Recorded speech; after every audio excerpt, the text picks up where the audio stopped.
السلام علیکم رحمۃ اللہ وبرکاتہ۔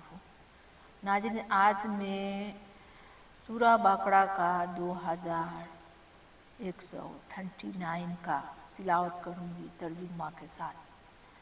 اب یہ پارہ ختم ہونے والا ہے تو شروع کرتی ہوں۔ اعوذ باللہ من الشیطان الرجیم، بسم اللہ الرحمن الرحیم۔ قل آتوا حاجوننا فی اللہ وهو ربنا وربکم ولنا اعمالنا ولکم اعمالکم ونحن له مخلصون۔ آپ کہہ دیجئے، کیا تم ہم سے اللہ کے بارے میں جھگڑتے ہو جو ہمارا اور تمہارا رب ہے؟ ہمارے لیے ہمارے اعمال ہیں اور تمہارے لیے تمہارے اعمال، ہم تو اسی کے لیے مخلص ہیں۔ الحمد